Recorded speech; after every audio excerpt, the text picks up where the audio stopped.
Langit Bekasi jingga keemasan, memantulkan sinarnya di atas petak-petak sawah yang menghijau, saat suara azan maghrib mulai berkumandang sayup dari musala di ujung desa.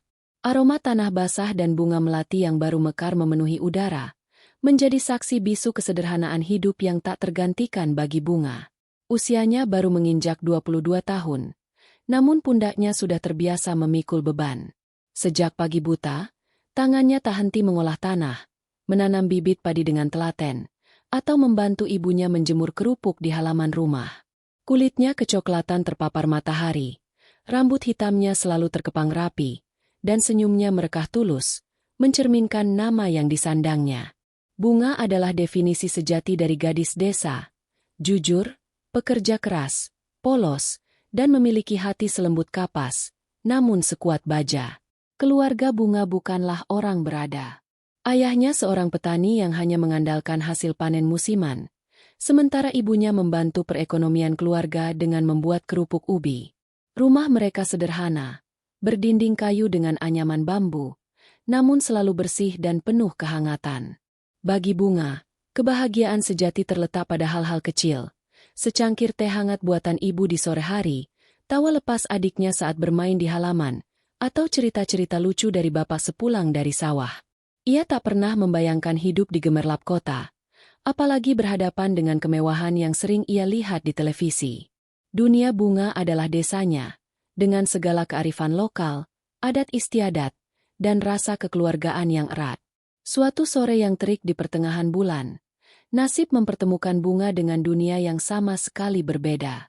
Jalan desa yang berliku dan berlubang sedang dalam perbaikan, membuat beberapa jalur utama terpaksa dialihkan. Sebuah mobil mewah hitam mengkilap, jenis yang belum pernah Bunga lihat secara langsung, tampak tersesat di jalanan sempit dekat sawahnya. Dari dalam mobil, keluarlah seorang pria muda berwajah tampan, mengenakan kemeja putih bersih yang kontras dengan debu jalanan, dan kacamata hitam yang menutupi separuh wajahnya. Pria itu adalah Andra, putra tunggal dari keluarga Wiryawan, salah satu konglomerat terbesar di Jakarta. Andra sebenarnya sedang dalam perjalanan bisnis ke sebuah proyek di pinggir kota, namun karena kesalahan navigasi atau mungkin takdir, ia malah masuk ke pedalaman desa Bunga. Andra tampak kebingungan, matanya menyapu sekeliling, mencari seseorang yang bisa memberinya petunjuk arah. Bunga, yang saat itu sedang membersihkan lumpur dari kakinya di tepi parit kecil, mendongak. Sekilas pandang, Bunga bisa merasakan aura berbeda dari Andra. Bukan hanya dari penampilannya yang necis, tapi juga dari sorot matanya yang tajam namun tampak lelah. Memberanikan diri, Bunga mendekat. "Permisi, Mas. Ada yang bisa saya bantu?" Tanya Bunga dengan suara lembut. Agak canggung karena ini pertama kalinya ia berbicara dengan orang kota sedekat ini. Andra menoleh, kaget melihat gadis di depannya. Pakaian sederhana Bunga yang sedikit kotor karena lumpur sawah, topi caping yang tersampir di punggungnya, dan wajah polosnya yang dihiasi senyum tipis, entah mengapa, menarik perhatian Andra. Ia sudah terbiasa dengan wanita-wanita metropolis yang modis dan penuh riasan. Namun ada sesuatu yang murni dan menenangkan dari diri Bunga. "Oh, ya. Saya tersesat. Seharusnya saya ke arah proyek pembangunan perumahan di sana, tapi entah kenapa malah masuk ke sini," jelas Andra, sambil menunjuk ke arah yang salah. Bunga tersenyum. "Oh, kalau ke sana, Mas harusnya belok di persimpangan itu, lalu lurus saja sampai ketemu jalan besar. Ini terlalu masuk ke pedalaman, Mas." Andra mengernyitkan dahi, mencoba memahami arahan Bunga. "Saya kurang familiar dengan daerah sini. Bisakah kamu menunjukkannya di peta?" Ia mengeluarkan ponsel pintar terbarunya. Bunga menggeleng pelan. "Saya tidak terlalu paham peta di ponsel, Mas.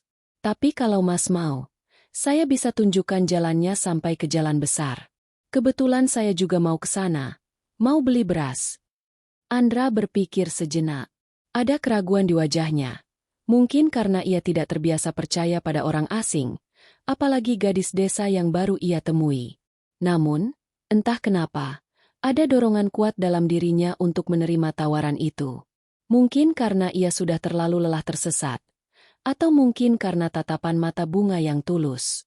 "Baiklah, Terima kasih banyak sebelumnya. Saya Andra, ujarnya sambil mengulurkan tangan. Bunga, balas Bunga, menyambut uluran tangan Andra. Sentuhan tangan mereka singkat, namun meninggalkan kesan hangat di hati Andra. Bunga pun memandu Andra. Ia naik ke kursi penumpang mobil Andra, meski sedikit canggung dan gugup. Andra sesekali melirik Bunga, mengamati gerak-gerik sederhana gadis itu. Mereka tak banyak bicara, hanya sesekali Bunga memberikan arahan. Namun, selama perjalanan singkat itu, Andra merasa ada kedamaian yang asing ia rasakan. Jauh dari hiruk-pikuk Jakarta, jauh dari tekanan bisnis dan ekspektasi keluarga. Sesampainya di jalan besar, Bunga pamit. Nah, dari sini Mas lurus saja. Nanti ada pelang besar proyeknya. Terima kasih banyak, Bunga. Kamu sudah sangat membantu, kata Andra tulus. Sebagai ucapan terima kasih, biar saya antar kamu beli beras. Bunga tersenyum kecil. Tidak perlu, Mas. Saya bisa jalan kaki dari sini. Sudah dekat kok. Tidak, saya memaksa. Ini bentuk terima kasih saya, sahut Andra, tak menerima penolakan. Akhirnya, Bunga setuju. Andra mengantar Bunga ke toko kelontong di dekat pasar desa, menunggunya sampai selesai berbelanja, bahkan membantu Bunga membawa karung beras kecilnya. Saat Andra mengantar Bunga pulang, ia melihat rumah Bunga yang sederhana namun bersih. Ia berpamitan, namun sebelum pergi, ia memberanikan diri. Bunga, apakah kita bisa bertemu lagi? Tanya Andra, agak kikuk. Wajah Bunga memerah. Kenapa, Mas? Saya suka mengobrol denganmu. Kamu berbeda dari orang-orang yang biasa saya temui di kota. Jawab Andra jujur. Bunga tak tahu harus berkata apa. Ia merasa jantungnya berdebar kencang. Akhirnya, ia hanya mengangguk pelan, memberikan nomor ponselnya yang sederhana itu pada Andra. Sejak hari itu, percakapan mereka tidak pernah putus. Melalui telepon, mereka berbagi cerita. Andra menceritakan kerasnya dunia bisnis, ambisi keluarganya, dan kesepian di tengah kemewahan. Bunga menceritakan indahnya kesederhanaan desa, kehangatan keluarganya, dan impian-impian kecilnya. Perbedaan latar belakang yang sangat jauh itu, entah mengapa, justru menjadi daya tarik. Mereka menemukan kenyamanan satu sama lain, seperti dua keping puzzle yang berbeda namun saling melengkapi. Hubungan mereka pun semakin serius. Andra sering datang ke desa, kadang tanpa sepengetahuan keluarganya, hanya untuk menghabiskan waktu bersama Bunga. Ia belajar banyak hal dari Bunga, cara menghargai alam, kesabaran seorang petani, dan kebahagiaan yang tidak diukur dari materi. Begitu pula Bunga, ia melihat sisi lain dari Andra, pria kota yang ternyata rendah hati dan memiliki hati yang baik. Namun, hubungan itu tak luput dari badai. Mertua Andra, Nyonya Amara Wiryawan, adalah wanita sosialita kelas atas yang sangat menjaga citra dan status keluarganya. Bagi Amara, pasangan Andra haruslah berasal dari kalangan yang setara, sepadan dalam harta dan kedudukan, dan yang paling penting, mampu mengangkat derajat keluarga Wiryawan lebih tinggi lagi. Saat Andra memberanikan diri memperkenalkan Bunga kepada keluarganya, reaksi Amara sangatlah dingin. Jadi, ini gadis yang kamu bangga-banggakan, Andra? Tanya Nyonya Amara dengan nada meremehkan. Matanya menyapu Bunga dari ujung kaki hingga ujung kepala. Wajah Bunga memerah. Ia merasakan tatapan tajam dan menghakimi dari calon mertuanya itu. Dia Bunga, Bu. Calon istriku. Jawab Andra tegas, mencoba menahan emosinya. Nyonya Amara tertawa sinis. Calon istri? Andra, kamu pasti bercanda. Lihat penampilannya. Rambut dikepang seperti itu, kulitnya gosong, dan bicaranya terbata-bata. Apa yang akan dikatakan relasi-relasi kita jika kamu membawa gadis desa seperti dia ke pesta-pesta kita? Bunga menunduk, menahan perih di hatinya. Ia sadar betul perbedaan kelas antara dirinya dan keluarga Andra, namun ia tak menyangka akan dihina serendah ini. Andra melihat Bunga yang terluka. Hatinya ikut sakit. Ibu, cukup. Bunga ini orang baik, dia tulus, Dan aku mencintainya apa adanya. Bentak Andra. Jarang sekali ia berani meninggikan suara pada ibunya. Cinta? Cinta itu omong kosong. Andra, cinta itu tidak akan mengisi perutmu. Tidak akan membuat saham perusahaan kita naik. Kamu akan menikah dengan Clarissa, anak keluarga Darmawan yang sudah kita jodohkan sejak dulu. Jangan membuat ibu malu. Tegas Nyonya Amara. Suaranya naik 1 oktav. Sejak saat itu, setiap kali Bunga datang berkunjung, Nyonya Amara selalu bersikap dingin, sinis, dan terang-terangan meremehkan Bunga. Ia tak segan-segan melontarkan komentar pedas tentang gaya berpakaian Bunga, cara Bunga makan, atau bahkan logat bahasanya yang masih kental nuansa pedesaan. Nyonya Amara menganggap Bunga udik, tidak berpendidikan tinggi, dan tidak pantas menjadi menantunya. Andra berusaha melindungi Bunga dari setiap hinaan ibunya. Ia membela Bunga mati-matian, berargumen, bahkan beberapa kali mengancam akan pergi dari rumah jika Nyonya Amara terus-menerus menghina Bunga. Meskipun Nyonya Amara terus menentang, cinta Andra pada Bunga tak tergoyahkan. Ia melihat kebaikan hati Bunga, ketulusannya, dan kesederhanaan yang justru membuat hidup Andra yang penuh tekanan menjadi lebih berwarna. Ia tak peduli dengan harta atau status. Andra hanya ingin hidup bahagia bersama Bunga. Akhirnya, setelah perjuangan panjang dan badai pertengkaran yang tak terhitung, Andra berhasil meyakinkan ayahnya yang lebih bijaksana, Tuan Wiryawan, untuk merestui pernikahannya dengan Bunga.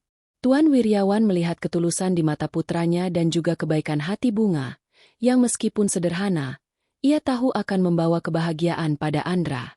Dengan restu ayahnya, Andra dan Bunga pun menikah dalam sebuah upacara sederhana di Desa Bunga, jauh dari sorotan media dan kemewahan yang biasa melekat pada keluarga Wiryawan. Nyonya Amara hadir, namun dengan wajah masam dan tak sedikit pun senyum. Ia tetap memandang Bunga dengan jijik, seolah Bunga adalah kotoran yang tak layak menginjak lantai rumahnya. Bagi Nyonya Amara, pernikahan ini adalah sebuah aib, sebuah kesalahan fatal yang dilakukan putranya. Ia bersumpah dalam hati, bahwa suatu saat nanti, ia akan membuktikan pada Andra bahwa Bunga adalah pilihan yang salah, gadis desa udik yang hanya akan membawa kesialan bagi keluarga Wiryawan. Sementara itu, Bunga, di balik kebahagiaan pernikahannya, merasakan beban berat di pundaknya. Ia tahu, jalan hidupnya sebagai menantu keluarga Wiryawan tidak akan mudah. Mertuanya jelas-jelas membencinya, dan ia harus membuktikan bahwa meskipun ia berasal dari desa, ia layak mendapatkan cinta Andra, dan ia mampu menjadi istri yang baik, meskipun ia tak tahu apa yang akan terjadi di masa depan. Ia hanya berbekal cinta tulusnya pada Andra, dan keyakinan akan kebaikan yang selalu ia pegang teguh. Bulan madu Andra dan Bunga di sebuah villa sederhana di pinggir Danau Toba terasa seperti mimpi indah yang terlalu singkat. Mereka berdua tenggelam dalam kebahagiaan murni, jauh dari segala kerumitan dunia perkotaan dan tatapan sinis Nyonya Amara. Namun, impian itu buyar begitu mereka kembali ke Jakarta, ke sebuah rumah mewah keluarga Wiryawan yang menjulang gagah, jauh lebih besar dari apapun yang pernah Bunga bayangkan. Rumah itu, dengan pilar-pilar kokohnya dan taman luas yang terawat sempurna, seharusnya menjadi tempat yang nyaman. Namun, bagi Bunga, rasanya lebih seperti sangkar emas yang dipenuhi tatapan menghakimi. Sejak hari pertama Bunga menginjakan kaki di sana sebagai menantu resmi, ia merasakan aura dingin Nyonya Amara yang menusuk. Mertuanya itu memang tak lagi terang-terangan melontarkan kata-kata pedas di depan Andra, namun sorot mata Nyonya Amara yang tajam dan sikap acuhnya sudah cukup membuat Bunga merasa kecil dan tak diinginkan. Ia berusaha keras beradaptasi. Kebiasaan pagi di desa yang sejuk, berjemur matahari sambil menyeruput kopi, kini digantikan dengan sarapan formal di meja makan panjang, dikelilingi perabot mahal yang rasanya terlalu rapuh untuk disentuh. Bunga sering merasa canggung. Ia terbiasa makan dengan tangan, menikmati setiap suapan nasi jagung dan sayur asem, namun di rumah ini, ia harus belajar menggunakan garpu dan pisau dengan anggun, menyantap hidangan barat yang asing di lidahnya. Andra selalu mendampinginya, membisikkan instruksi, atau kadang diam-diam menggenggam tangannya di bawah meja, memberikan kekuatan. Pelan-pelan saja, sayang. Kamu pasti bisa, bisiknya suatu kali, melihat Bunga kesulitan memotong steak. Namun, Adaptasi itu bukan hanya tentang etiket meja makan. Ada lebih dari 10 asisten rumah tangga, art, dan pelayan yang bekerja di rumah itu, masing-masing dengan tugas spesifiknya. Bunga yang terbiasa mengerjakan segala sesuatu sendiri, memasak, membersihkan rumah, mencuci pakaian, kini merasa seperti orang asing di tengah keramaian itu. Ia sering merasa tidak berguna. Ia mencoba membantu Bibi Sumi, kepala art, menyiapkan sarapan di dapur yang modern dan canggih, namun seringkali tangannya kikuk di antara peralatan yang tak pernah ia lihat sebelumnya. "Maaf, Bei, saya jadi merepotkan," ujar Bunga suatu pagi, saat ia tidak sengaja menjatuhkan spatula anti lengket. Bibi Sumi, seorang wanita parubaya yang berhati baik, tersenyum maklum. "Tidak apa-apa, Non Bunga. Memang begini aturannya di sini." Nyonya Amara tidak suka jika ada yang tidak pada tempatnya. Kalimat itu diucapkan dengan nada lembut, namun tersirat peringatan akan standar tinggi Nyonya Amara. Nyonya Amara memang selalu menemukan celah untuk menyalahkan Bunga. Jika Andra sedikit batuk, ia akan melirik Bunga dengan sinis. "Sudah kubilang, jangan terlalu sering makan masakan kampung. Lihat, Andra jadi tidak cocokan." Padahal Bunga hanya sesekali memasak hidangan favorit Andra, gulai ayam buatan ibunya. Jika ada vas bunga yang pecah karena tergeser art lain, Nyonya Amara akan memastikan Bunga ada di sana untuk menerima tatapan tajamnya. "Memang dasar orang udik, tidak hati-hati." Begitu gumamnya, cukup keras untuk didengar Bunga. Bunga selalu mencoba bersabar. Ia mengerti bahwa mertuanya mungkin merasa kecewa karena Andra tidak menikah dengan pilihan mereka. Ia berharap, seiring waktu, Nyonya Amara akan melihat ketulusan hatinya dan menerimanya. Bunga berusaha mendekati mertuanya, menawarkan bantuan, mengajak bicara, namun selalu disambut dengan tembok es. "Nyonya ingin kopi, Bu?" tanya Bunga suatu siang, melihat Nyonya Amara duduk di ruang keluarga sambil membaca majalah. Nyonya Amara hanya mendengus. "Tidak perlu. Bibi pasti sudah tahu apa yang saya mau. Kamu itu, lebih baik urusi saja dirimu sendiri, biar tidak terlalu kelihatan norak." Andra selalu menjadi pembela Bunga. Setiap kali ibunya melontarkan sindiran atau perlakuan dingin, Andra akan langsung maju. "Ibu, tolong jaga ucapan Ibu. Bunga adalah istriku. Ibu tidak berhak memperlakukannya seperti itu," ucap Andra suatu malam, saat mereka makan malam bersama. "Oh, sekarang kamu membela dia? Kamu sudah dicuci otaknya oleh gadis kampung ini. Andra, lihat, gara-gara dia, kamu jadi sering membantah ibu," sahut Nyonya Amara, wajahnya memerah menahan amarah. "Aku hanya membela kebenaran, Bu. Bunga sudah berusaha keras beradaptasi di sini. Dia sudah melakukan yang terbaik. Ibu saja yang tidak mau melihatnya." Pertengkaran seperti itu sering terjadi, membuat suasana rumah menjadi tegang. Bunga merasa bersalah karena telah menjadi penyebab perselisihan antara ibu dan anak itu. Ia sering menangis dalam diam, di pelukan Andra yang selalu berusaha menenangkannya. "Jangan dengarkan ibu, sayang. Ibu hanya belum terbiasa. Nanti juga ibu akan berubah, kok," hibur Andra, meski ia sendiri tahu, ibunya adalah wanita keras kepala yang sulit diubah. Di tengah situasi sulit itu, Andra adalah satu-satunya sumber kekuatan Bunga. Andra adalah suami yang penyayang dan penuh perhatian. Ia selalu berusaha memahami Bunga, membimbingnya dalam segala hal, dan tidak pernah sedikit pun menyesali keputusannya menikah dengan Bunga. Ia mengajarkan Bunga bagaimana menggunakan mesin kopi yang rumit, cara memesan makanan melalui aplikasi online, bahkan menemaninya belanja di supermarket besar yang membuat Bunga merasa pusing. Andra bangga dengan kepolosan Bunga, dengan senyumnya yang tulus, dan dengan hatinya yang murni. Baginya, Bunga adalah permata yang tak ternilai, jauh lebih berharga dari segala kemewahan dunia yang ditawarkan ibunya. Namun, posisi Andra sendiri pun sulit. Ia adalah putra tunggal dan pewaris utama keluarga Wiryawan. Ada banyak ekspektasi yang diletakkan di pundaknya, baik dalam bisnis maupun kehidupan pribadi. Ibunya terus-menerus mendesaknya untuk lebih fokus pada pekerjaan, bertemu dengan kolega-kolega penting, dan menghadiri acara sosialita yang membosankan. Konflik antara istri dan ibunya seringkali membuatnya terjebak di tengah-tengah, merasa serba salah.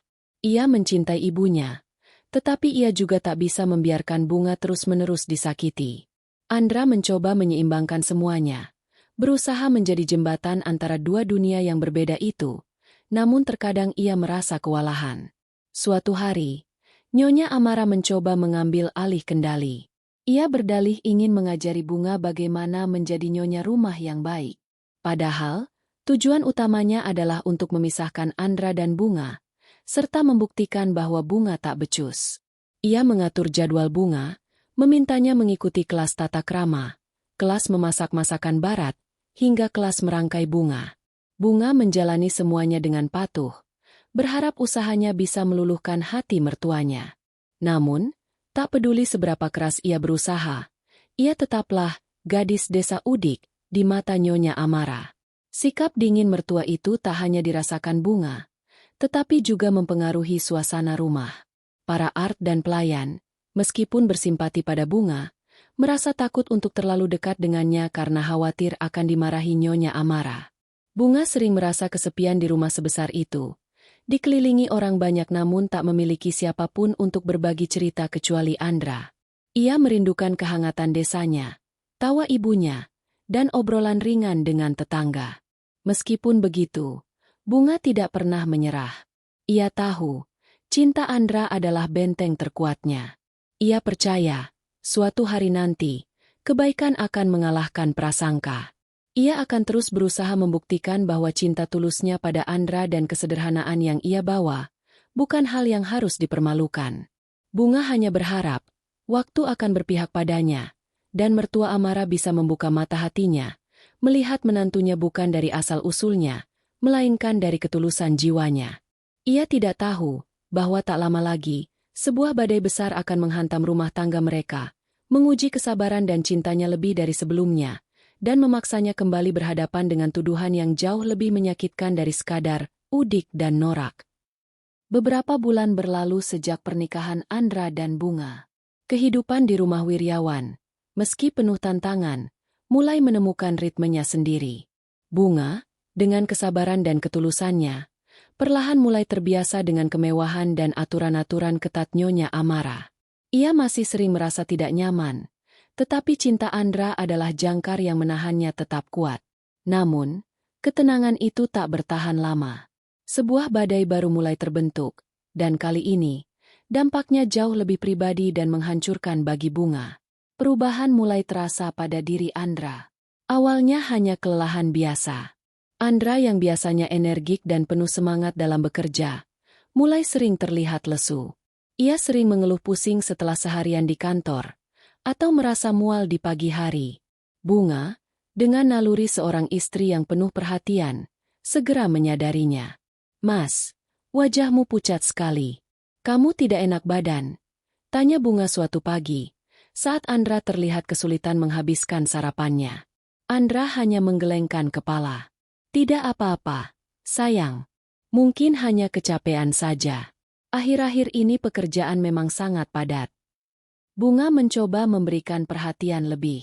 Ia menyiapkan ramuan herbal tradisional dari desanya yang dipercaya bisa mengembalikan stamina. Ia memijat lembut kepala Andra, memastikan suaminya tidur cukup, dan selalu menyiapkan makanan kesukaan Andra. Namun, kondisi Andra tidak membaik. Justru semakin hari, gejala-gejala aneh mulai muncul. Nafsu makannya menurun drastis. Tubuhnya perlahan menjadi kurus, dan kulitnya tampak kekuningan. Andra juga mulai mengalami kesulitan tidur, sering terbangun di malam hari karena keringat dingin dan jantung berdebar. Yang paling mengkhawatirkan Bunga adalah Andra sering batuk-batuk, bukan batuk biasa, melainkan batuk kering yang terdengar parah, seolah paru-parunya tercekik. Tentu saja, kondisi Andra yang menurun ini tidak luput dari perhatian Nyonya Amara. Pada awalnya, ia hanya melirik Bunga dengan tatapan curiga. Namun, ketika Andra semakin lemah dan harus sering absen dari rapat penting di kantor, kesabaran Nyonya Amara habis. "Andra, kamu kenapa lagi? Sudah 3 hari ini kamu tidak masuk kantor. Bagaimana dengan proyek besar yang sedang kamu pegang?" Nyonya Amara langsung menghampiri Andra di kamarnya, tanpa mengetuk pintu, saat Andra sedang beristirahat. Andra hanya bisa menghela napas. Aku tidak tahu, Bu. Badanku lemas sekali. Rasanya tidak bertenaga. Mata Nyonya Amara langsung beralih ke Bunga yang duduk di samping ranjang Andra, mengompres dahinya. Sebuah tuduhan tersirat langsung terlontar dari bibirnya. Lihat saja, sejak ada gadis ini di rumah ini, Andra jadi sakit-sakitan terus. Dulu, Andra tidak pernah seperti ini. Ia selalu sehat dan energik. Itu adalah tuduhan terang-terangan pertama dari mertua. Bunga terkesiap. Ia ingin membela diri. Ingin menjelaskan bahwa ia sudah berusaha merawat Andra dengan sangat baik. Namun, ia tak sanggup mengeluarkan suara. Ibu, jangan bicara begitu. Andra mencoba membela Bunga. Ini bukan salah Bunga. Mungkin aku terlalu lelah saja. Lelah bagaimana? Kamu diurus 24 jam oleh dia. Apa saja yang dia berikan padamu sehingga tubuhmu jadi lemah begini? Jangan-jangan dia memberikanmu makanan-makanan aneh dari desanya itu. Tuduh Nyonya Amara, suaranya meninggi. Bunga merasakan air mata menggenang di pelupuk matanya. Ia sudah memasak makanan yang sangat hati-hati, sesuai selera Andra dan dalam porsi yang sehat. Ia bahkan sering bertanya kepada Bibi Sumi tentang bahan makanan yang cocok untuk Andra. Tapi semua usahanya seolah tidak berarti di mata mertuanya. Nyonya Amara kemudian mendesak Andra untuk pergi ke dokter spesialis terbaik di Jakarta. Andra setuju, ditemani Bunga. Namun, serangkaian pemeriksaan yang mahal dan canggih sekalipun, termasuk tes darah lengkap, MRI, dan röntgen, tidak menunjukkan hasil yang konkret. Dokter umum yang memeriksa Andra hanya bisa menyimpulkan bahwa Andra mengalami kelelahan ekstrim dan mungkin sedikit infeksi virus yang tidak spesifik. Mereka meresepkan vitamin dan obat pereda gejala. Hasil yang tidak jelas ini justru menjadi amunisi baru bagi Nyonya Amara. Lihat, kan? Dokter saja bilang tidak ada penyakit serius. Ini pasti gara-gara kamu tidak becus merawat Andra. Pasti kamu tidak memberinya nutrisi yang cukup. Atau kamu memberinya makanan yang tidak higienis dari kampungmu itu. Tuduhan itu semakin diperparah. Setiap batuk Andra, setiap kali Andra terlihat lesu, setiap sendok makanan yang tidak habis dimakan Andra, semua itu menjadi alasan bagi Nyonya Amara untuk menekan Bunga. Dulu Andra selalu lahap makan masakan koki kita. Sekarang, lihat, sudah seperti orang tidak selera hidup. Kamar Andra selalu rapi dan bersih. Kamu ini sebagai istri, apa kerjamu? Hanya ongkang-ongkang kaki saja.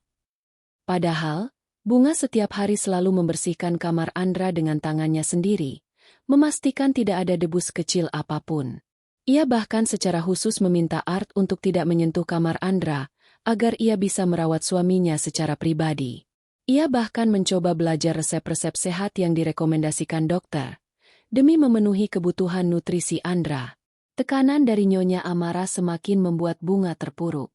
Ia merasa sangat bersalah. Pikiran-pikiran negatif mulai menghantui benaknya. Apakah aku benar-benar tidak becus? Apakah aku memang tidak pantas untuk Andra? Apakah kedatanganku benar-benar membawa sial? Pertanyaan-pertanyaan itu terus berputar di kepalanya, menggerogoti kepercayaan dirinya. Andra, meski berusaha membela Bunga, juga mulai merasa frustrasi dengan kondisinya sendiri yang tak kunjung membaik. Ia melihat Bunga yang semakin kurus karena tekanan. Namun ia sendiri tak berdaya. Sesekali ia juga menyalahkan dirinya sendiri, berpikir bahwa ia telah menjadi beban bagi Bunga. Suatu sore, Nyonya Amara mengadakan pertemuan keluarga kecil di ruang tamu. Ayah Andra, Tuan Wiryawan, juga hadir, meskipun ia tampak lebih tenang dan tidak terlalu emosional seperti istrinya. Ayah, lihat sendiri kondisi Andra. Dia semakin parah. Aku yakin ini semua karena Bunga. Dia tidak becus mengurus Andra. Sejak ada dia, Andra jadi sering sakit-sakitan. Aku sudah bilang, gadis desa ini hanya akan membawa masalah. Nyonya Amara melontarkan semua keluhannya, menunjuk Bunga yang duduk di samping Andra dengan tatapan memelas. Tuan Wiryawan menatap Bunga dengan tatapan prihatin. Amara, Jangan bicara begitu. Bunga sudah berusaha. Mungkin Andra memang perlu istirahat total. Istirahat bagaimana? Berbulan-bulan istirahat tetap saja tidak sembuh. Aku sudah mencari tabib paling sakti di daerah sini. Mungkin Andra terkena guna-guna dari desanya Bunga. Nyonya Amara semakin tak masuk akal, membuat Bunga terkejut. Ibu, apa-apaan ini? Jangan bicara yang tidak-tidak. Andra yang sudah mulai kesal dengan tuduhan ibunya. Aku hanya khawatir padamu. Andra, kalau kamu terus seperti ini, bagaimana masa depan perusahaan kita? Bagaimana dengan harapan ayahmu padamu?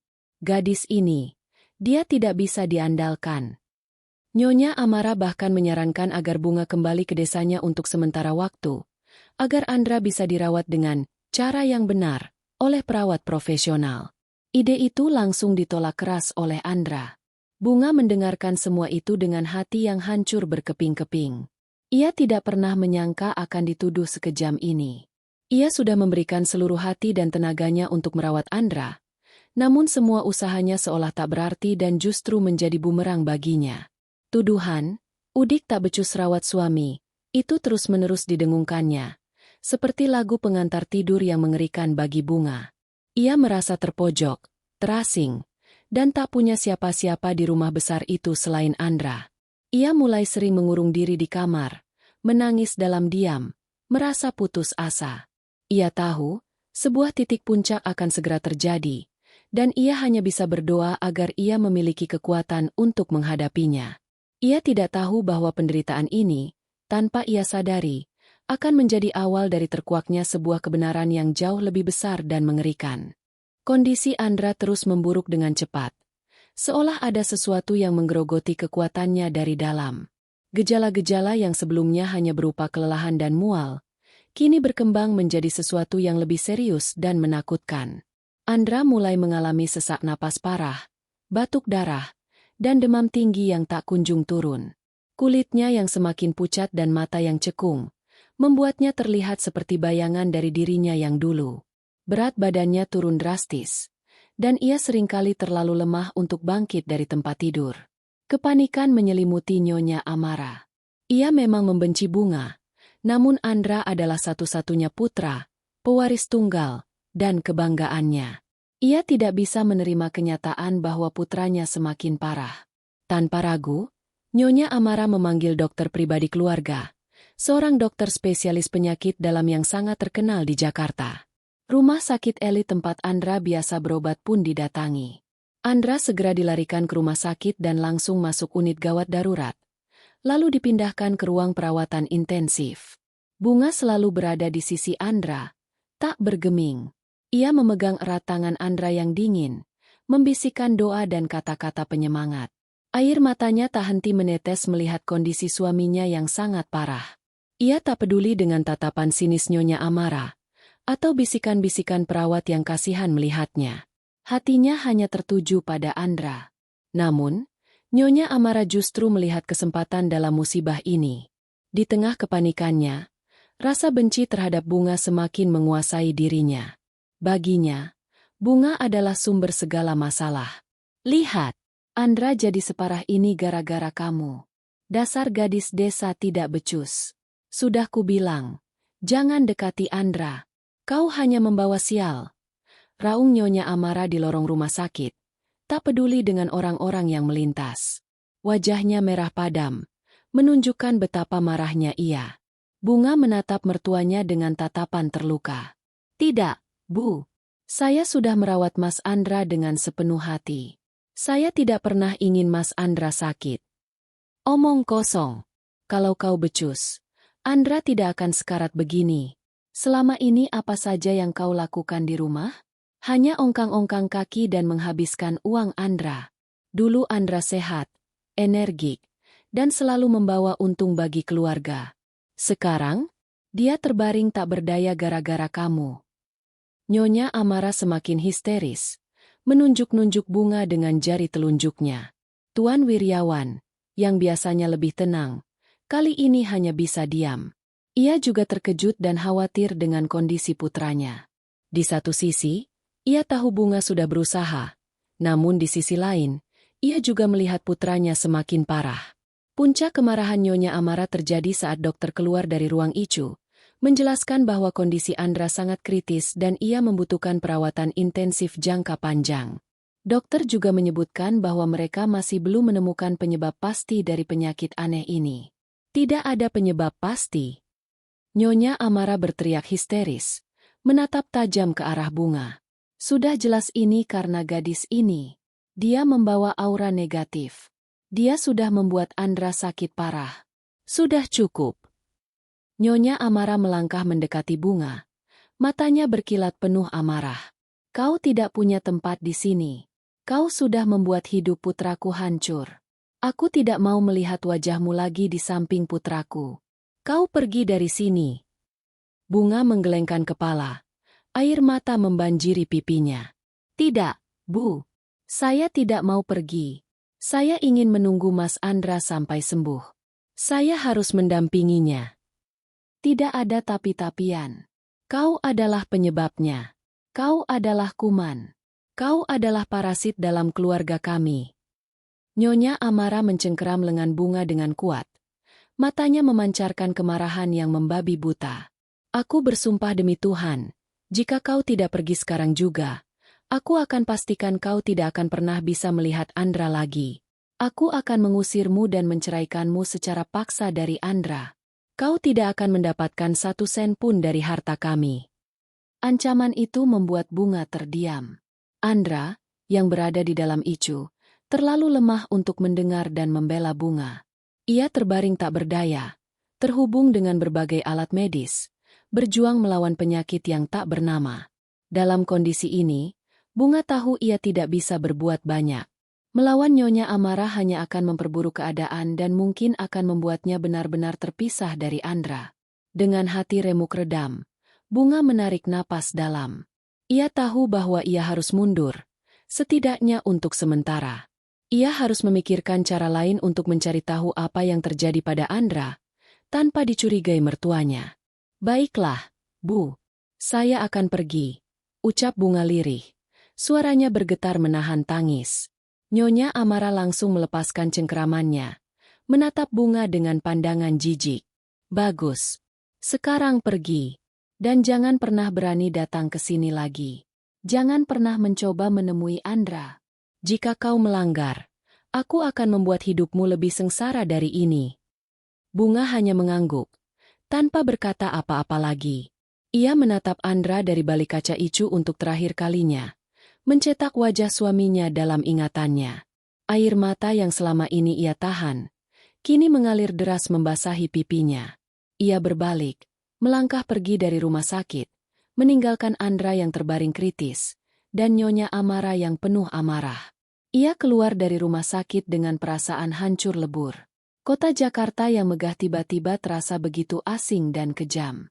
Ia tidak tahu harus kemana. Tas kecil berisi beberapa pakaian yang ia bawa saat menginap di rumah sakit adalah satu-satunya harta yang ia miliki. Andra, suaminya, kini terbaring tak berdaya, dan ia diusir dari sisinya. Ia dituduh, disalahkan, dan dihina, padahal ia sudah memberikan semua yang ia punya untuk merawat Andra. Tangan Bunga gemetar saat ia mengeluarkan ponselnya, mencari kontak ibunya di desa. Ia harus kembali ke tempat asalnya, tempat yang memberinya kekuatan dan ketenangan. Di tengah kekacauan pikiran dan hatinya, hanya ada satu tekad yang tersisa. Ia harus mencari tahu apa yang sebenarnya terjadi pada Andra. Ia tidak akan menyerah. Ia akan membuktikan bahwa ia tidak bersalah, dan ia akan menyelamatkan suaminya, apapun yang terjadi. Tekad itu, meskipun masih samar, adalah satu-satunya cahaya di tengah kegelapan yang menyelimutinya. Perjalanan pulang Bunga ke desanya terasa seperti kembali ke masa lalu, namun dengan beban yang jauh lebih berat di pundaknya. Bus ekonomi yang ia tumpangi melaju pelan, membelah jalanan pedesaan yang mulai gelap. Setiap kelokan jalan seolah membawa kembali kenangan manis bersama Andra, yang kini terbaring tak berdaya di sebuah rumah sakit mewah yang tak bisa lagi ia kunjungi. Hatinya hancur, remuk redam oleh tuduhan kejam Nyonya Amara dan kenyataan pahit bahwa ia diusir dari sisi suaminya saat Andra sangat membutuhkannya. Saat ia tiba di rumahnya di desa, malam sudah larut. Lampu minyak tanah masih menyala di teras. Pertanda ibunya belum tidur. Ibu Bunga, Bu Siti, yang sedang menjahit tikar pandan di teras, terkejut melihat putrinya pulang dengan wajah sembab dan tatapan kosong. Bunga? Nak, ada apa? Kenapa kamu pulang selarut ini? Andra mana? Bu Siti langsung menghambur memeluk putrinya. Bunga tak mampu menahan tangisnya lagi. Ia jatuh dalam pelukan ibunya, terisak-isak menceritakan semua yang terjadi. Kondisi Andra yang kritis, tuduhan Nyonya Amara, hingga pengusirannya dari rumah sakit. Bu Siti mendengarkan dengan seksama.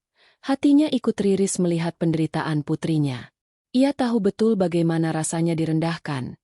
Namun tak pernah ia bayangkan putrinya akan mengalami hal sekejam ini. Sudah, Nak, sudah, jangan menangis lagi. Kamu tidak salah. Ibu tahu kamu sudah berusaha yang terbaik. Hibur Bu Siti sambil mengelus rambut Bunga. Mungkin ini cara Tuhan menunjukkan sesuatu. Nak, kita harus bersabar. Keesokan harinya, kabar kepulangan Bunga dengan kondisi yang memprihatinkan segera menyebar ke seluruh desa. Tetangga-tetangga berdatangan, membawa makanan, menawarkan bantuan, dan memberikan dukungan moral.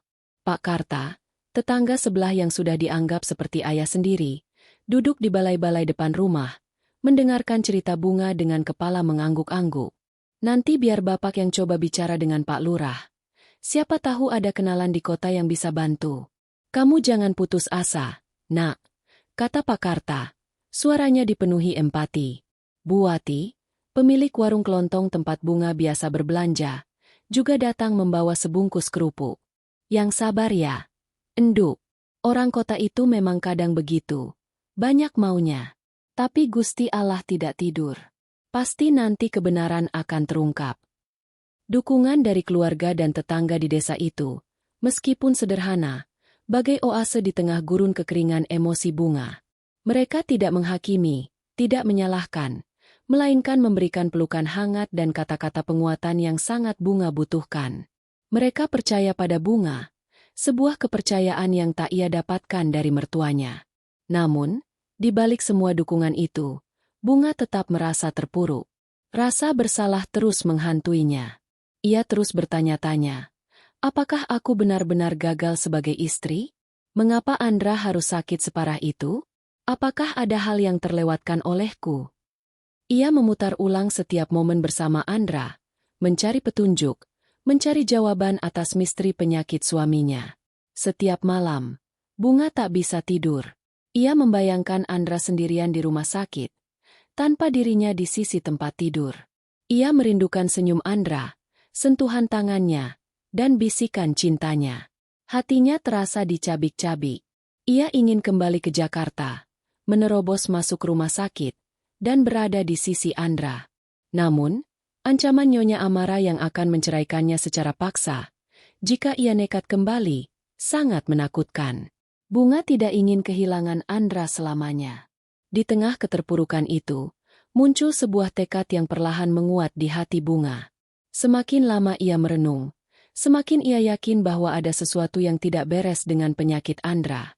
Bukan karena ia merasa tidak bersalah, melainkan karena ia mengenal Andra lebih dari siapapun. Andra adalah pria yang sangat menjaga kesehatan. Jarang sekali sakit parah. Flu biasa pun hampir tidak pernah ia alami. Lalu, mengapa tiba-tiba Andra bisa jatuh sakit separah ini, tanpa penyebab yang jelas menurut dokter? Pikiran-pikiran itu terus berputar di benak Bunga. Ia ingat beberapa detail kecil yang mungkin tidak diperhatikan oleh orang lain, bahkan dokter sekalipun. Andra pernah mengeluh air minum di rumah mertuanya terasa agak aneh, sedikit pahit. Ia juga pernah melihat Andra tiba-tiba merasa pusing dan mual setelah meminum kopi yang disajikan oleh salah satu pelayan. Bukan Bibi Sumi, tetapi ia tidak terlalu memikirkannya saat itu. Andra juga sering batuk parah saat berada di dalam ruangan tertentu di rumah, terutama di ruang kerja atau kamar tidur. Aku harus mencari tahu kebenarannya, bisik Bunga pada dirinya sendiri. Tekad ini membakar semangatnya. Ia tidak bisa hanya berdiam diri dan menerima tuduhan. Ia harus membersihkan namanya dan yang terpenting, ia harus menemukan penyebab penyakit Andra. Andra adalah suaminya, belahan jiwanya. Ia tidak akan membiarkan Andra menderita sendirian. Bunga menyadari, ia tidak bisa mengandalkan metode orang kota yang serba canggih dan mahal. Ia harus kembali ke akarnya, menggunakan naluri dan pengetahuannya sebagai gadis desa. Ia teringat akan Mbah Dukun, seorang tabib tradisional di desa sebelah yang terkenal dengan kemampuannya dalam mendiagnosis penyakit aneh dan bahkan keracunan. Mbah Dukun mungkin tidak punya gelar dokter, tapi ia punya kearifan lokal dan pemahaman mendalam tentang alam dan tubuh manusia. Ia juga terpikir pada Pak Guru Hadi, mantan gurunya di SD, yang sangat suka membaca dan berlangganan banyak majalah ilmiah dan kesehatan. Mungkin Pak Guru Hadi memiliki informasi tentang penyakit langka atau racun yang bisa menyebabkan gejala seperti yang dialami Andra. Tekad itu menjadi titik balik bagi Bunga. Ia mengusap air matanya, bangkit dari keterpurukannya. Ia tahu perjalanannya tidak akan mudah, penuh rintangan, dan mungkin berbahaya. Tapi ia tidak takut. Demi Andra, demi cintanya, dan demi membersihkan namanya, ia akan melakukan apapun. Ia tidak hanya akan mencari tahu fakta, tapi ia akan membuktikan bahwa ia, si gadis desa yang dituduh udik dan tak becus, mampu melakukan sesuatu yang bahkan orang-orang kaya dengan segala fasilitas canggihnya tidak bisa lakukan. Tekad Bunga untuk mengungkap kebenaran bukanlah sekadar emosi sesaat. Itu adalah api yang membakar di dalam dirinya, memberinya kekuatan yang tak pernah ia duga. Pagi-pagi sekali, setelah pamit kepada ibunya yang khawatir namun mendukung, Bunga memulai penyelidikannya. Ia tahu, ia tidak bisa mengandalkan rumah sakit atau dokter kota yang sudah menyerah tanpa diagnosis pasti. Ia harus kembali ke kearifan lokal, pada insting orang desa yang selama ini diremehkan. Tujuan pertamanya adalah rumah Mbah Dukun, seorang tabib tradisional yang tinggal di lereng bukit di desa sebelah. Mbah Dukun adalah sosok sepuh dengan rambut memutih dan tatapan mata yang teduh namun tajam. Penduduk desa sangat menghormatinya karena kemampuannya yang seringkali melampaui logika medis modern, terutama dalam mendiagnosis penyakit aneh yang tidak bisa ditangani dokter. Banyak yang datang kepadanya bukan hanya untuk pengobatan, tetapi juga untuk meminta nasihat hidup. Bunga berjalan kaki menyusuri pematang sawah yang basah embun. Hatinya penuh harap. Sesampainya di gubuk Mbah Dukun yang sederhana namun dipenuhi aroma rempah, ia menceritakan semua yang terjadi pada Andra, dari awal gejala hingga pengusirannya dari rumah sakit. Ia menjelaskan secara rinci setiap keluhan Andra, kelelahan ekstrim, mual, nafsu makan menurun, kulit menguning, batuk kering yang parah, sesak napas, hingga demam tinggi dan batuk darah. Mbah Dukun mendengarkan dengan saksama, sesekali mengangguk, matanya menatap tajam ke arah Bunga seolah mencari kebenaran di balik setiap kata. Setelah Bunga selesai berbicara, Mbah Dukun menutup mata, mengambil napas dalam, dan mulai membaca doa-doa lirih. Suasana menjadi hening, hanya terdengar suara dedaunan bergoyang. "Anakku, Bunga," kata Mbah Dukun akhirnya, matanya terbuka perlahan. "Penyakit yang menimpa suamimu itu tidak biasa. Ini bukan penyakit yang datang begitu saja dari kelelahan atau virus."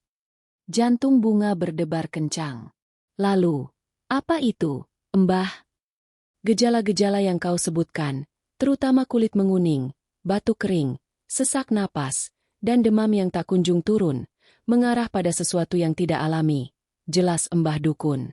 "Ada racun di dalam tubuhnya. Racun yang bekerja perlahan, sedikit demi sedikit, menggerogoti organ dalamnya." Bunga terkesiap. "Racun?" "Benar. Racun itu tidak masuk dalam jumlah besar sekaligus, melainkan sedikit demi sedikit, dalam jangka waktu yang cukup lama. Itu sebabnya sulit dideteksi oleh alat medis modern yang hanya mencari racun dalam dosis tinggi," lanjut Mbah Dukun, seperti membaca pikiran Bunga. "Apakah ada perubahan dalam kebiasaan suamimu? Atau ada hal yang tidak wajar di sekitarnya?" Mendengar kata racun, insting Bunga langsung berteriak. Ia teringat kembali pada detail-detail kecil yang ia abaikan sebelumnya. Ia menceritakan pada Mbah Dukun tentang air minum yang terasa agak aneh, kopi yang membuat Andra pusing, dan batuk parah yang sering terjadi di ruang kerja atau kamar tidur Andra di rumah mertuanya. "Mbah, Andra pernah mengeluh air minumnya terasa sedikit pahit. Lalu, ada satu kali, ia minum kopi yang disajikan oleh seorang pelayan baru, bukan Bibi Sumi. Setelah itu ia langsung merasa pusing dan mual hebat. Dan ia sering batuk parah jika berada di ruang kerjanya, atau di kamarnya sendiri. Cerita Bunga, mencoba mengingat setiap detail sekecil apapun. Mbah Dukun mengangguk-angguk. Itu semua petunjuk penting. Nak, racun ini mungkin berasal dari zat yang tidak terduga, yang ada di lingkungan terdekatnya.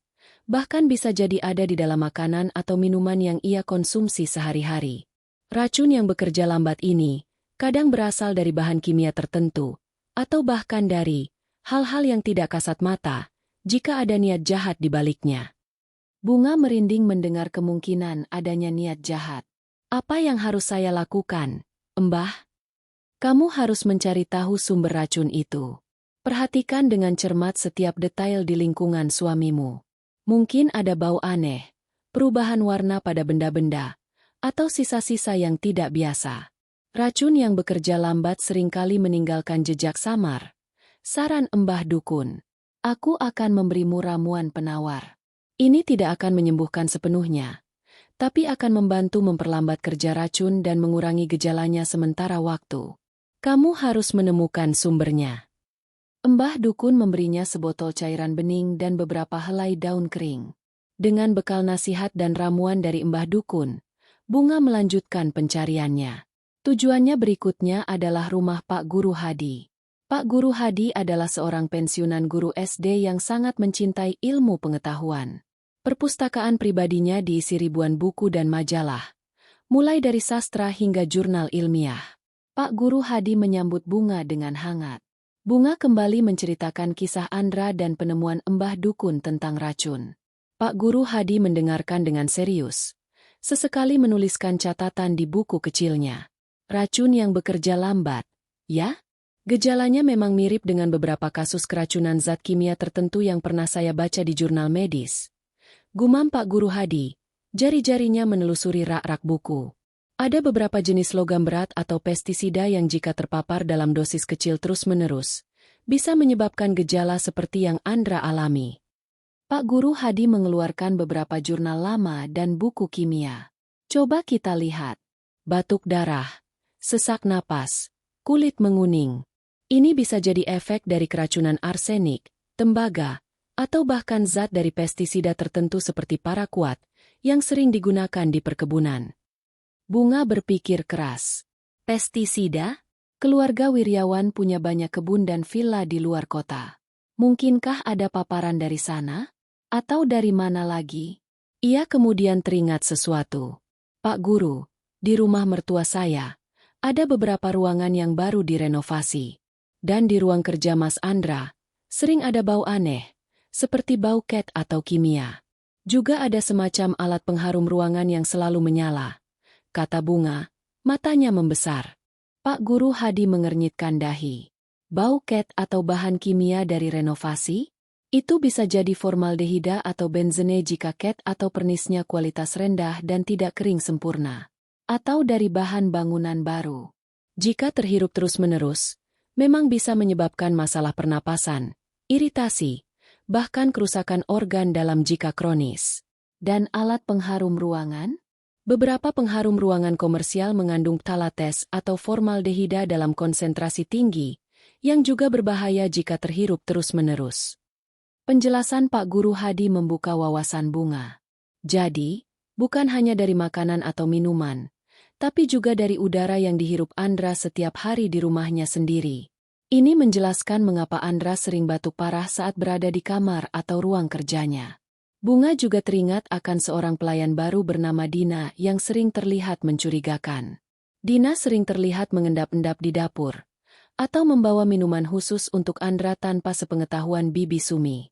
Bunga awalnya tak curiga, mengira itu adalah bagian dari tugasnya. Pak Guru, apakah mungkin ada yang sengaja meracuni Andra dengan zat-zat itu? Atau mungkin ini hanya kecelakaan? Tanya Bunga. Hatinya dipenuhi ketakutan akan kemungkinan yang lebih gelap. Pak Guru Hadi menghela napas. Kedua kemungkinan itu ada. Bunga. Jika tidak disengaja, Berarti ada paparan kronis dari lingkungan rumah, seperti cat yang tidak kering, bahan bangunan, atau bahkan alat pengharum ruangan yang berbahaya. Jika disengaja, itu adalah kasus kriminal yang lebih serius. Zat seperti arsenik atau beberapa jenis pestisida bisa jadi pilihan bagi mereka yang ingin meracuni secara perlahan dan sulit terdeteksi. Dengan semua informasi baru ini, pikiran Bunga menjadi lebih jernih. Ia mulai menyusun potongan-potongan teka-teki. Ia tahu ia tidak bisa langsung kembali ke rumah Wiryawan begitu saja. Nyonya Amara pasti akan mengusirnya lagi. Ia membutuhkan cara untuk masuk, mengumpulkan bukti, dan menyelamatkan Andra. Malam itu, Bunga tidur dengan gelisah. Pikirannya dipenuhi gambaran Andra yang terbaring lemah, dan potongan-potongan puzzle yang mulai tersusun. Racun, paparan perlahan, lingkungan rumah, dan kemungkinan adanya niat jahat. Ia harus menemukan cara untuk membuktikan semua ini. Instingnya mengatakan bahwa fakta ini, begitu terungkap, akan mengguncang keluarga Wiryawan sampai ke akarnya. Dan Nyonya Amara, sang mertua yang congkak, pasti akan syok bukan kepalang. Dengan bekal pengetahuan dari Mbah Dukun dan Pak Guru Hadi, pikiran Bunga menjadi lebih fokus. Ia tak lagi meratap. Kini, yang ada hanya determinasi membara untuk membongkar kebenaran. Ia tahu ia tak bisa langsung kembali ke rumah Wiryawan. Mertuanya sudah pasti akan menolak keras. Bunga butuh strategi, dan yang paling penting, ia butuh bukti yang tak terbantahkan. Meskipun diusir, Bunga masih memiliki kontak telepon beberapa art dan pelayan di rumah Wiryawan, terutama Bibi Sumi, kepala art yang selalu bersikap baik kepadanya. Bibi Sumi adalah harapan Bunga untuk bisa mendapatkan informasi dari dalam. Dengan hati-hati, Bunga menghubungi Bibi Sumi, tidak melalui panggilan langsung yang berisiko, melainkan melalui pesan singkat yang ditulis seolah-olah menanyakan kabar Andra dan mengucapkan terima kasih atas kebaikan Bibi Sumi selama ini. Bibi Sumi membalas pesan Bunga dengan nada prihatin. Ia tahu bagaimana Bunga diusir, dan ia merasa kasihan. Dari percakapan singkat via pesan itu, Bunga mengetahui bahwa kondisi Andra masih sangat kritis, bahkan sempat tidak sadarkan diri. Nyonya Amara terlihat sangat stres dan panik, seringkali membentak para pelayan tanpa alasan. Bunga memberanikan diri untuk bertanya lebih detail. Bibi, apakah ada yang aneh belakangan ini di rumah? Mungkin ada bau baru, atau ada barang yang berubah posisi. Tanyanya, mencoba sesantai mungkin.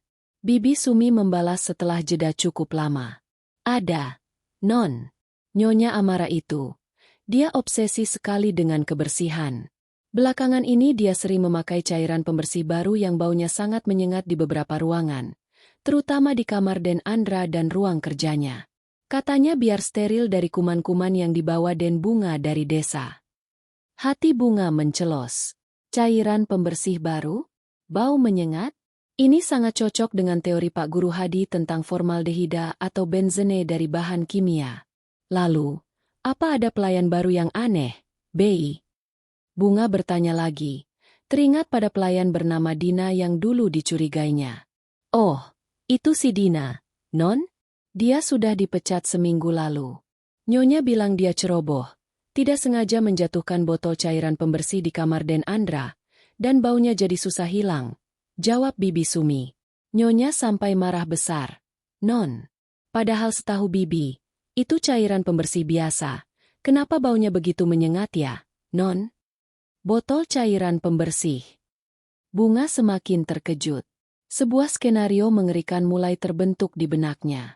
Ia teringat Andra pernah mengeluh air minumnya pahit, dan kopi yang disajikan Dina membuatnya pusing. Apakah Dina itu pelayan suruhan? Atau ia adalah korban dari zat yang ia bawa?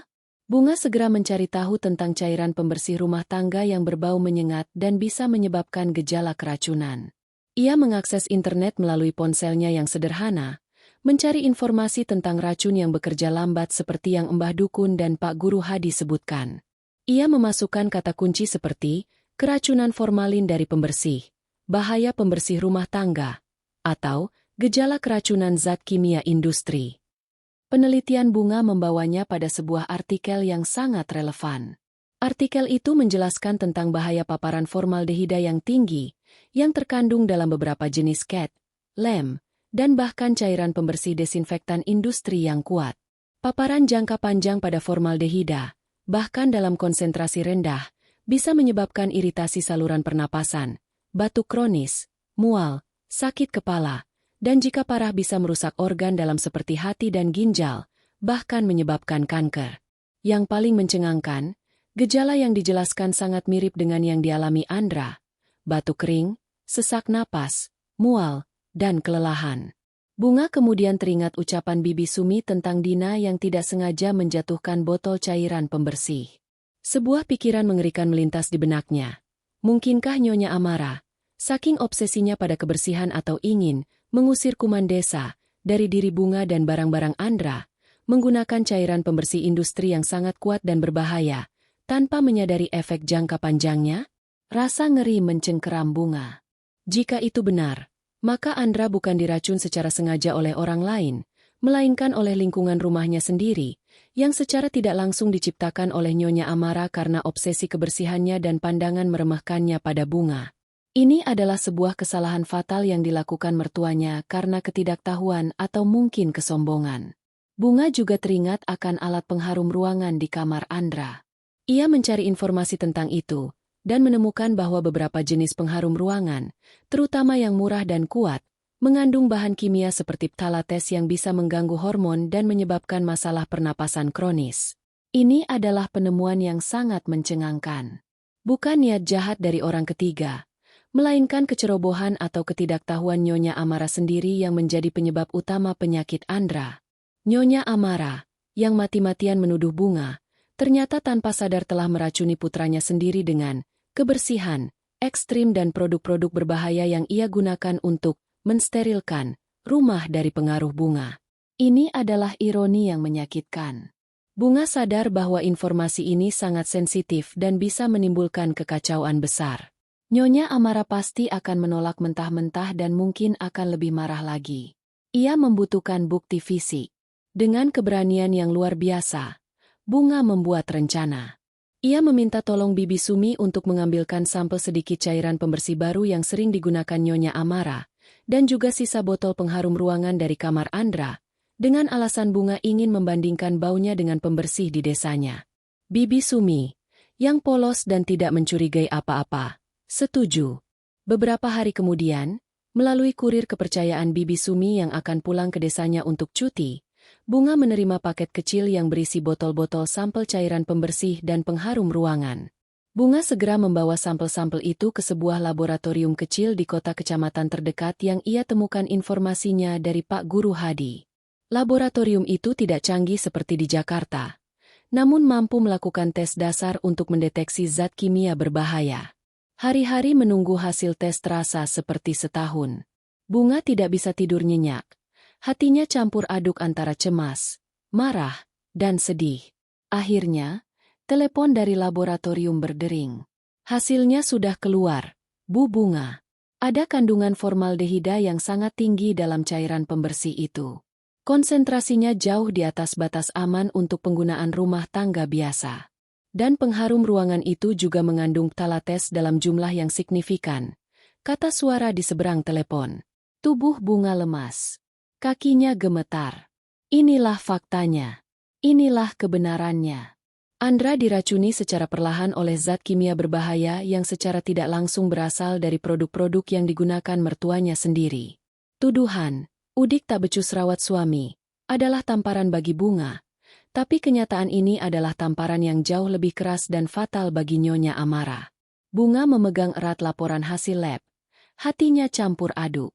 Ada rasa lega karena akhirnya ia tahu apa yang terjadi pada Andra. Namun ada juga kesedihan dan kepedihan yang mendalam. Kebenaran ini akan mengubah segalanya. Nyonya Amara, yang begitu sombong dan merendahkannya, akan berhadapan dengan kenyataan paling pahit, bahwa kesombongan dan ketidaktahuannya telah membahayakan nyawa putranya sendiri. Bunga tahu, saat fakta ini terungkap, mertuanya akan syok, terkejut tak terkira, dan mungkin akan sangat menyesal. Laporan laboratorium di tangan Bunga adalah senjata ampuh, namun ia tahu ia tak bisa langsung menyerbunya ke hadapan Nyonya Amara. Mertuanya itu terlalu keras kepala dan pasti akan menolak mentah-mentah tanpa bukti yang tak terbantahkan dan saksi yang kuat. Bunga membutuhkan waktu, strategi, dan yang paling penting, ia butuh Andra. Hanya Andra yang bisa menjadi jembatan antara dirinya dan mertuanya. Hanya Andra yang bisa membuka mata ibunya. Dengan hati-hati, Bunga menghubungi Bibi Sumi lagi. Ia menjelaskan secara singkat tentang hasil tes laboratorium. Meminta Bibi Sumi untuk sangat berhati-hati agar tidak ada orang lain yang tahu. Bunga meminta Bibi Sumi untuk mencari tahu waktu yang tepat di mana ia bisa menyelinap masuk rumah sakit dan berbicara dengan Andra, meski hanya sebentar. Non Bunga, ini sangat berbahaya. Nyonya Amara sering sekali mengunjungi Den Andra, dan pengawal juga selalu berjaga di depan kamar. Ujar Bibi Sumi, terdengar khawatir di ujung telepon. Aku tahu, Bei. Tapi aku harus. Ini demi Mas Andra. Bibi tolong cari tahu kapan pengawal dan Nyonya Amara lengah. Desak Bunga. Beberapa hari kemudian, Bibi Sumi memberitahu bahwa Nyonya Amara akan pergi ke acara sosialita penting selama beberapa jam, dan pengawal akan sedikit berkurang jumlahnya karena ada pergantian shift. Itu adalah kesempatan emas Bunga. Tanpa membuang waktu, Bunga berpamitan pada ibunya, membawa serta laporan laboratorium dan ramuan Mbah Dukun. Dengan tekad membaja, ia kembali ke Jakarta. Bunga tiba di rumah sakit dengan penampilan serba tertutup, mengenakan topi dan masker agar tidak dikenali. Jantungnya berdebar kencang saat ia menyelinap masuk. Berkat informasi dari Bibi Sumi, ia berhasil melewati beberapa pemeriksaan dan tiba di lantai tempat kamar Andra berada. Ia melihat seorang pengawal yang tampak mengantuk di depan pintu kamar. Bunga menunggu sebentar, hingga pengawal itu beranjak untuk membeli kopi. Itu adalah celah yang ia cari. Dengan cepat, Bunga membuka pintu kamar Andra dan masuk. Pemandangan di depannya membuat hatinya teriris.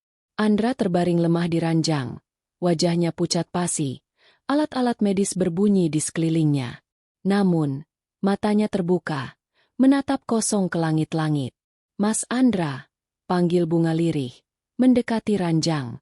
Andra terkejut, matanya mengerjap. Ia mencoba fokus, dan ketika melihat Bunga, senyum tipis terukir di bibirnya yang kering. Bunga? Kamu, bagaimana kamu bisa di sini? Suaranya serak dan lemah. Bunga langsung menggenggam tangan Andra yang dingin. Aku harus datang, Mas. Aku menemukan sesuatu. Ini tentang penyakitmu. Tanpa membuang waktu, Bunga menceritakan semua penemuannya. Analisis Mbah Dukun tentang racun yang bekerja lambat, penjelasan Pak Guru Hadi tentang zat kimia berbahaya, dan yang paling penting, hasil lab yang membuktikan adanya formaldehida tingkat tinggi dalam cairan pembersih yang digunakan Nyonya Amara, serta phtala tes di pengharum ruangan. Bunga menjelaskan bagaimana paparan zat-zat itu secara kronis bisa menyebabkan gejala yang dialami Andra. Andra mendengarkan dengan saksama, meski dengan tubuh yang masih lemah. Matanya perlahan melebar, menunjukkan keterkejutan yang luar biasa. Ia teringat keluhan tentang air minum yang terasa aneh, dan kopi yang membuatnya mual. Ia juga ingat bau menyengat di ruang kerja dan kamarnya yang sering membuat ia batuk. Semua potongan puzzle yang tak ia mengerti, kini mulai terangkai dalam benaknya. Jadi, ibu, dia, tanpa sadar, meracuniku. Bisik Andra, tak percaya. Air mata menetes dari sudut matanya. Bukan karena sakit, melainkan karena kesadaran akan ironi yang kejam itu. Aku tidak tahu apakah ibu sengaja, Mas. Tapi ini hasilnya, Mas. Paparan zat kimia ini yang membuatmu sakit, kata Bunga, menunjukkan laporan lab yang ia bawa. Aku juga membawa ramuan dari Mbah Dukun. Ini bisa membantu menetralkan racunnya sementara waktu. Bunga memberikan Andra sedikit ramuan yang dibawa dari Mbah Dukun, memaksanya menelan dengan hati-hati. Andra meminumnya, berharap ada keajaiban. Ia menatap Bunga dengan tatapan penuh penyesalan. Maafkan aku, Bunga. Aku sudah membuatmu diusir, dan aku tidak bisa membela kamu, kata Andra. Suaranya dipenuhi rasa bersalah. Tidak apa-apa, Mas. Yang penting sekarang kita tahu apa penyebabnya. Kita harus membuktikan ini pada ibu, kata Bunga tegas. Ibu harus tahu. Ini demi keselamatanmu. Saat itu, pintu kamar tiba-tiba terbuka. Nyonya Amara berdiri di ambang pintu. Matanya melotot kaget melihat Bunga di samping ranjang Andra. Ia baru saja pulang dari acara sosialita dan memutuskan untuk langsung ke rumah sakit. Bunga, apa yang kamu lakukan di sini? Berani sekali kau melanggar perintahku, teriak Nyonya Amara. Wajahnya memerah padam. Ia segera menghampiri Bunga dengan langkah cepat, siap mengusir lagi. Bu, dengarkan Bunga dulu. Andra berteriak, mengumpulkan sisa tenaganya. Suaranya sedikit lebih kuat setelah meminum ramuan Bunga. Nyonya Amara terdiam sejenak, terkejut mendengar Andra membela Bunga lagi dengan suara yang sedikit berbobot. Andra, apa yang dikatakan gadis ini padamu? Dia hanya menghasutmu. Dia memang pembawa sial. Tidak, Bu. Justru Bunga yang menyelamatkanku. Bunga menemukan penyebab sakitku. Andra menatap ibunya dengan tatapan serius. Bukan karena Bunga, Bu. Aku sakit karena racun. Racun dari cairan pembersih yang ibu gunakan. Pernyataan Andra itu menghantam Nyonya Amara seperti palu godam. Wajahnya yang semula merah padam karena amarah, kini berubah pias, pucat pasi. Matanya membelalak tak percaya. Apa? Racun? Omong kosong. Itu tidak mungkin. Aku hanya menggunakan pembersih terbaik untuk rumah kita. Aku tidak mungkin meracunimu. Andra, ibu merawatmu dengan penuh cinta. Nyonya Amara tergagap, berusaha menyangkal. Bunga melangkah maju, memegang laporan lab di tangannya. Ini buktinya, Bu. Hasil laboratorium menunjukkan kandungan formaldehida yang sangat tinggi di dalam cairan pembersih yang sering ibu gunakan di kamar Mas Andra. Dan pengharum ruangan juga mengandung zat berbahaya, talates. Paparan jangka panjang zat-zat ini yang menyebabkan Mas Andra sakit. Nyonya Amara melihat laporan itu. Matanya bergerak-gerak membaca tulisan-tulisan ilmiah yang asing baginya. Tubuhnya bergetar. Ia berusaha keras mencerna apa yang baru saja ia dengar. Ia telah menuduh Bunga, menghina Bunga, mengusir Bunga, padahal penyebabnya adalah obsesinya sendiri pada kebersihan dan ketidaktahuannya tentang bahaya zat kimia. Tidak, ini tidak mungkin. Aku tidak mungkin meracuni putraku sendiri. Aku tidak pernah berniat jahat. Gumam Nyonya Amara, suaranya mengecil, penuh penyesalan dan ketidakpercayaan. Seluruh kesombongan dan amarahnya lenyap seketika, digantikan oleh syok yang mendalam dan ketakutan yang luar biasa. Ia menyadari betapa fatalnya kesalahannya. Wajah Nyonya Amara pucat pasi, seperti kain kafan. Laporan laboratorium di tangan Bunga terasa seperti bongkahan es yang menghantam dadanya. Ia tidak bisa menyangkal bukti ilmiah yang jelas itu, apalagi setelah Andra sendiri yang menyatakan bahwa Bunga telah menemukan penyebab penyakitnya. Semua kesombongan dan kemarahannya yang selama ini menjadi tameng, kini runtuh berantakan, digantikan oleh rasa syok, ketidakpercayaan, dan ketakutan yang mencekam. Tidak mungkin. Aku tidak pernah, aku hanya ingin yang terbaik untukmu, Andra. Gumam Nyonya Amara, suaranya bergetar, tangannya terangkat, menutupi mulutnya yang terbuka lebar. Matanya beralih dari Bunga ke Andra, yang kini menatapnya dengan tatapan campur aduk antara sakit, lega, dan kepedihan.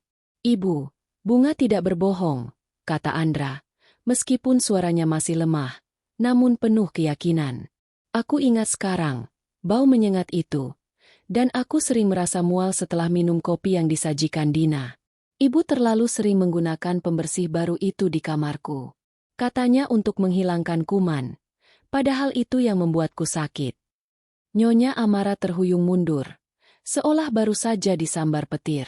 Ia duduk terhempas di kursi terdekat, menatap kosong ke depan. Pikirannya kalut. Selama ini, ia telah mencerca Bunga, menuduhnya pembawa sial, udik, dan tak becus merawat Andra. Ia telah mengusir menantunya dari sisi putranya sendiri. Dan kini, fakta pahit itu menghantamnya. Putranya sakit bukan karena Bunga, melainkan karena kesalahannya sendiri, karena obsesi berlebihan pada kebersihan, dan karena kesombongannya yang menganggap cara desa Bunga kotor dan harus dihilangkan dengan produk-produk kimia kuat dari kota. Ironi ini terlalu kejam baginya.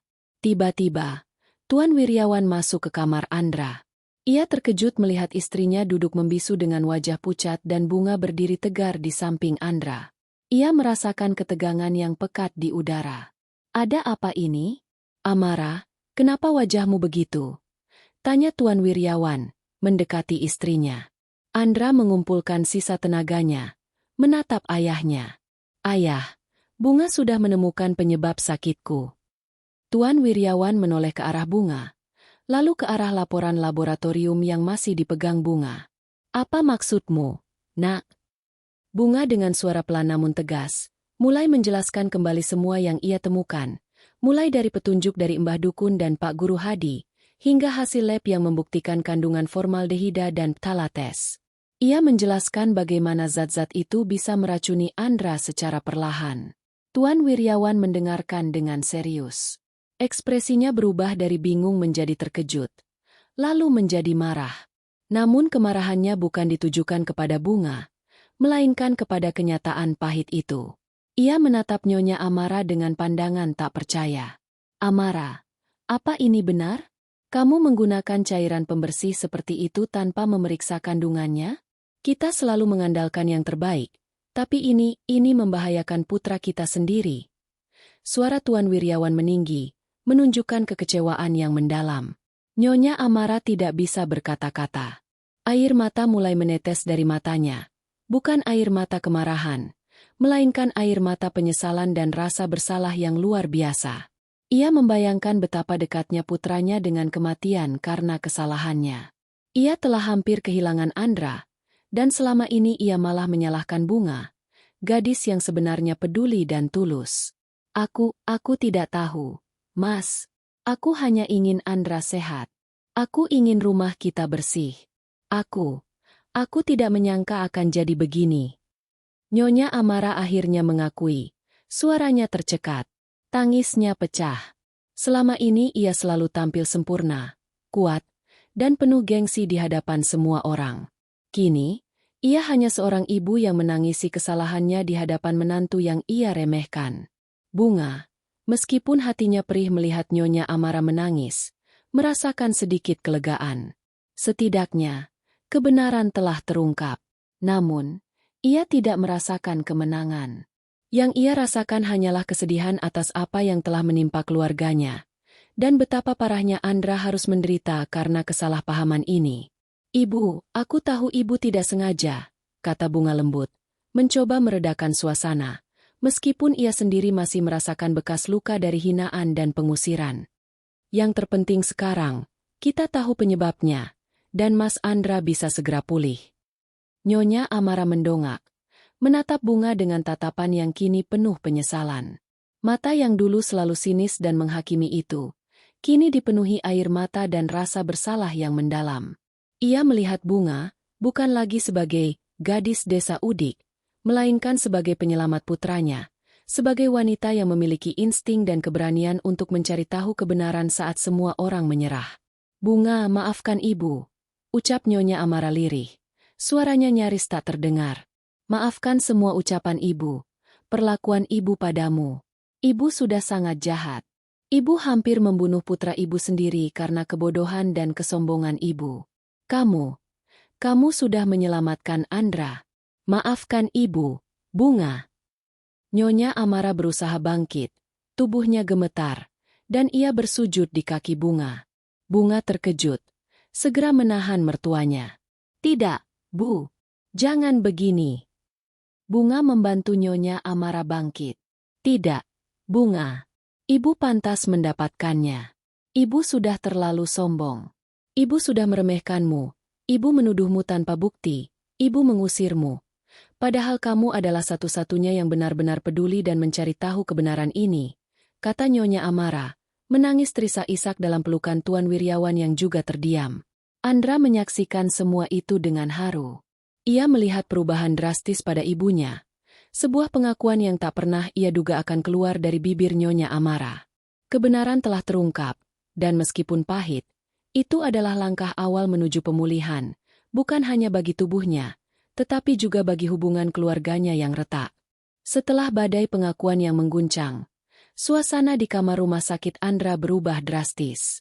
Nyonya Amara, yang tadinya penuh amarah dan kesombongan, kini hanya bisa menunduk, air mata membasahi pipinya. Rasa bersalah dan penyesalan yang mendalam terlihat jelas di matanya. Ia tak henti-hentinya meminta maaf pada Bunga. Suaranya parau dan penuh penyesalan. Bunga, ibu sungguh-sungguh minta maaf atas semua kata-kata dan perbuatan ibu selama ini.